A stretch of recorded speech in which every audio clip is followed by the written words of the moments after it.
the rooftop of the original Yemenite Beit Knesset of the Shiloach, built in the late 1800s, today the Lamb Yemenite Heritage and Synagogue Center, overlooking the heart of Jerusalem, where our history and heritage has unfolded throughout 3,800 years of Jewish history. Over the last few years, there is a story unfolding, probably the most important story to unfold in this area, of the revival, the return, the redemption of old Jewish property back to the original sanctified trust. Once the synagogue was back in Jewish hands, once the Supreme Court of Israel ruled that this synagogue was part of the original trust that the Yemenite Jews used, that opened up the possibility to get back a lot of other properties. In the last few months, the Sanctified Trust won in court on 5 different occasions. 2 of those occasions are buildings right here in the courtyard of the synagogue, of the Beit Knesset.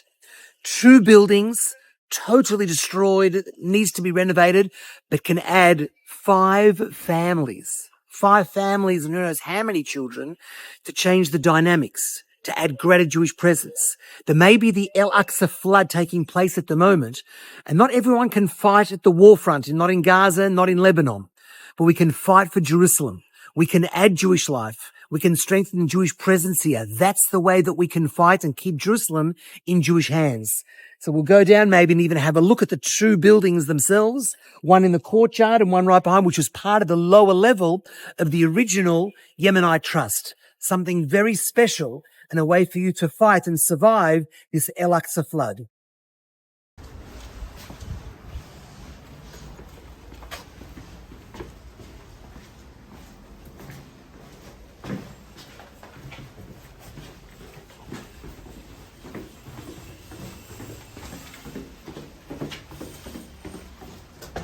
In the crown of Jerusalem, the Lamb Heritage and Yemenite Beit Knesset Center, together with flourishing Jewish life, you can start to imagine what it must have been like when there was 144 Yemenite families here, when there were Sephardi families. Unfortunately, as we know, they were kicked out by the Arab pogroms and riots in the 20s and the 30s, and by the incompetence and also, I guess, in some ways, the actions of the British Empire, who refused to secure the area, refused totally to arrest the Arabs who were marauding, and took out the Jews from here, making Jewish refugees from this area. This is not Silwan. Understand this. The world needs to understand this is Kfar HaShiloach before there was a single Arab living here. At the moment, the courtyard of the Beit Knesset, which is now exposed.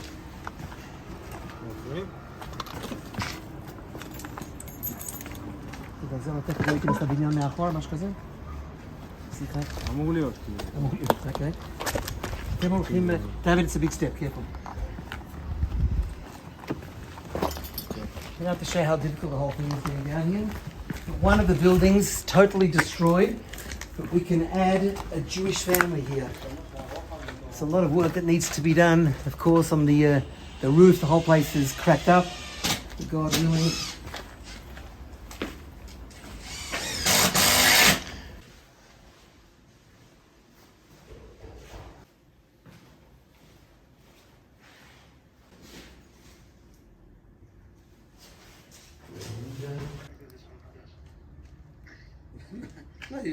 הלכתי מסביב ימינה, מסביב לבניין, יש...